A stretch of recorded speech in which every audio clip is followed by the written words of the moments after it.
We are from Group B4, and my name is Muhammad Alamdine Bakar, and my matric number is 088643. Hi, my name is Sivanesha Sivanandan and my matric number is 0879N12. My name is Maya Sophia. My matric number is 086939. Hi and Assalamualaikum. My name is Nursati Iwani binti Azmi. My matric card number is 088491.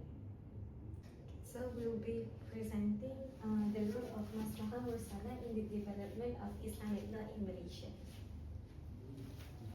I will start with executive summary. Maslahah Mursalah is a principle in Islamic law that guides decision based on public interest when the Quran and Sunnah do not give a clear answer.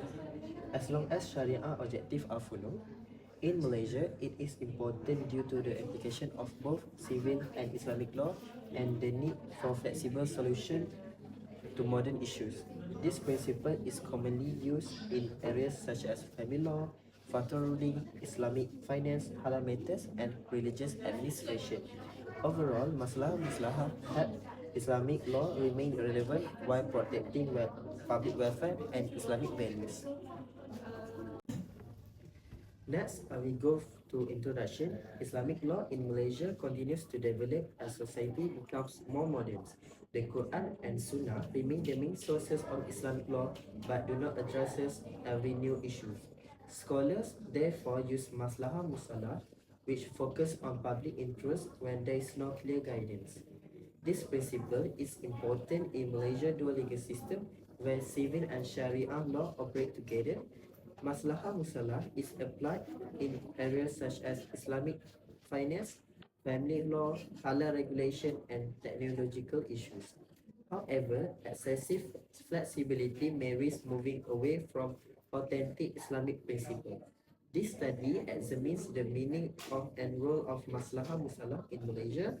It also analyzes its application in modern legal and social issues and the challenge in applying it correctly. Okay, now we will look at the literature reviews. First of all, we will move on to the concept and definition of Maslahah Mursalah.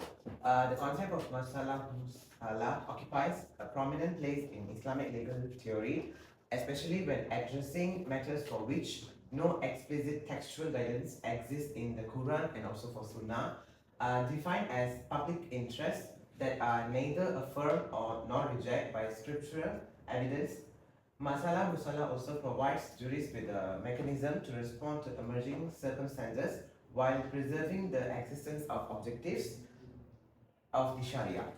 Classical scholars, however, differ considerably regarding the extent to which this principle may serve as a legitimate source of law. Their views reflect the broader jurisprudential philosophies of the major legal schools. We will look at the classical scholars' view. The Maliki school strongly supported Maslahah Mursalah, arguing that the Sharia seeks to promote welfare and prevent harm. Any measure serving public benefit without contracting tax can be accepted. Scholars explain that Maslahah Mursalah refers to benefits that lack specific textual proof but grounded in rational and practical reasoning rather than direct scriptural evidence. So first, we will look at the Imam Malik's view. Imam Malik says that frequently relied on public interest considerations as supplementary sources of law, particularly in matters of administration and society. As for Sheikh Abdul Al-Fattah ibn Muhammad, he defines that Maslahah Mursalah has similarly explained that refers to a benefit for which there is no specific textual evidence.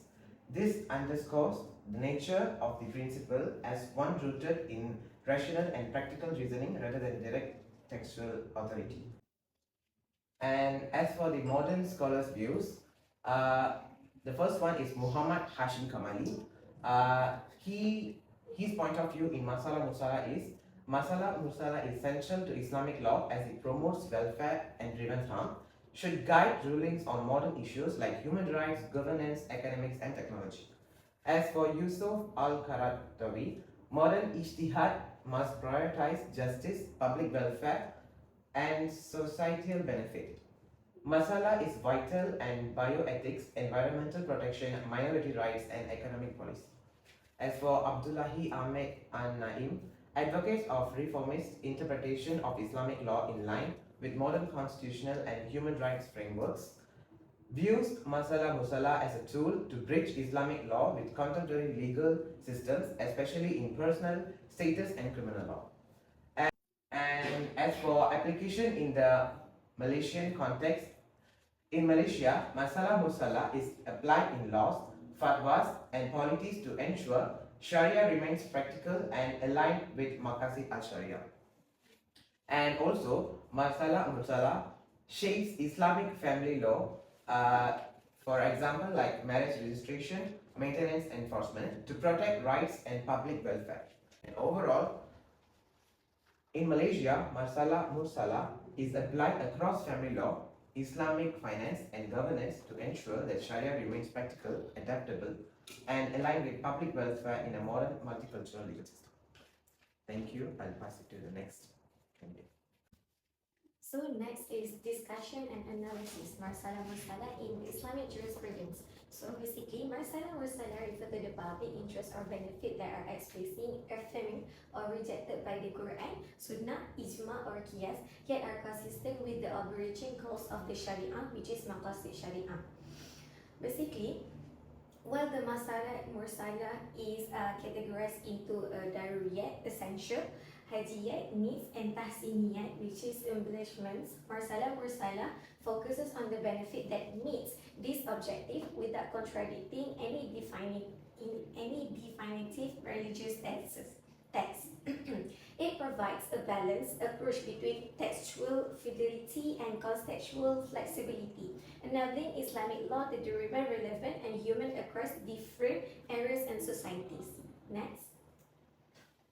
Role of Mursalah in the development of faith. Throughout Islamic legal history, Mursalah has played a significant role in the shaping rulings, especially in areas not directly addressed by the foundation's text. It served as a methodological tools that allow juries to address new challenges while remaining within the moral and legal framework of the Sharia. So basically, classic examples include Caliph Umar's decision to suspend the punishment for the theft during famine and to compile the Quran into a single manuscript, which is both acts grounded in the public welfare. Next.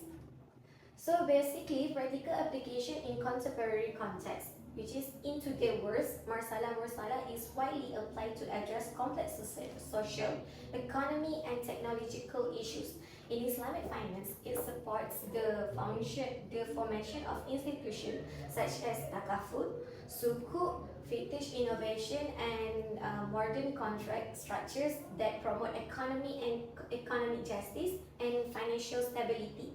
In healthcare, it provides ethical grounds for organ donation, IVF, vaccination, and stem cell research, and also DNA testing, which is each aimed to preserve a life, preventing harm or ensuring accurate lineage. Public health decisions during pandemics, such as temporary closure of the mosque or compulsory quarantine, are justified under the Mursalah when the protecting lives become paramount. Governments also apply it to develop halal regulation such as wakaf management, consumer protection laws, and cybersecurity frameworks. Environmental initiatives guided by the Quranic principle of preventing corruption on earth also rely on the Maslahah consideration. Through this application, Mursalah ensures that Islamic law remains functional and beneficial for the society's evolving needs. Next is challenges and limitation of Mursalah. Despite its usefulness, Mursalah faces several limitations that require careful handling. One major challenge is subjectivity. Different juries may interrupt public interest differently, potentially leading to inconsistent ruling or even misuse for political gain. So basically, the public misunderstanding of Mursalah further complicates its application, with some accusing of it changing religion. These limitations highlight the needs for strong ethical guidelines and scholarly consensus when applying masalah. So I'll pass to the next person. Maslahah Mursalah play an important role in the development of Islamic law by providing a flexible framework for a particular modern issue and new challenges. Maslahah Mursalah has a positive effect by contributing to and promoting public interest in cases. This principle also is an interest that Sharia encourage and normally aim at securing public benefits and protecting the public from harm. By this application, it also maintains the higher objective of Islamic law, that is Maqasid al-Sharia, which aim to protect essential human interests, religion, life, intellect, lineage and property. Imam Al-Ghazali defined Maslahah as the protection of the objective of Islamic law, which is he categorized into 5 essential purposes. That is, the first one is protection of religion, the second one is protection of life, the third one is protection of intellect, the fourth one is protection of property, and the last one is the protection of progeny. Maslahah al-Mursalah meets the requirement described by the scholar as follows. The first one is it must be essential and general in the sense that the maslahah can provide benefit and also avoid harm as whole. And the second one, maslahah must be really in line with the intention of the Sharia. The third one is maslahah does not conflict with the argument of the Sharia.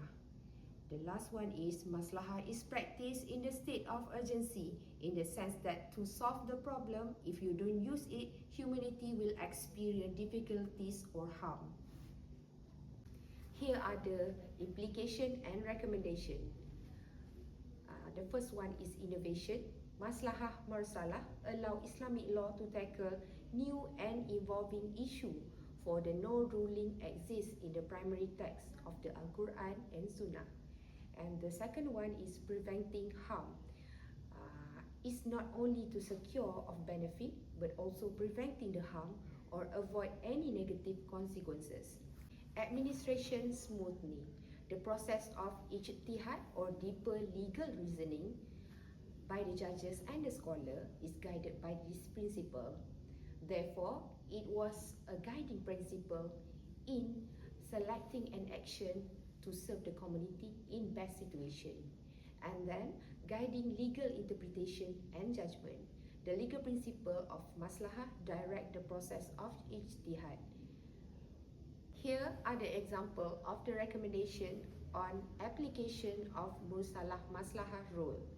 The first one is public administration, and the second one is in product innovation, and the third one is in Islamic banking and finance, and the fourth one is in public health. For example, I give you the example in public health, the ruling on public health crisis, for example, where movement is restricted during the pandemic, is to help and avoid the virus and also to prevent any harm for our community. In conclusion, Maslahah Mursalah helps Sharia achieve its main goal, that is protecting people welfare by promoting good and preventing harm. It also used when clear guidance is not found in the Al-Quran and Sunnah. In Malaysia, it helped Islamic law to stay relevant and practical in today's society. Decisions based on maslahah must follow strict rules and conditions, not our personal opinion. It ensures judgment remain within the Islamic moral, spiritual, and also ethical boundaries. Overall, Maslahah Mursalah show that Islamic law can adapt while preserving its core values.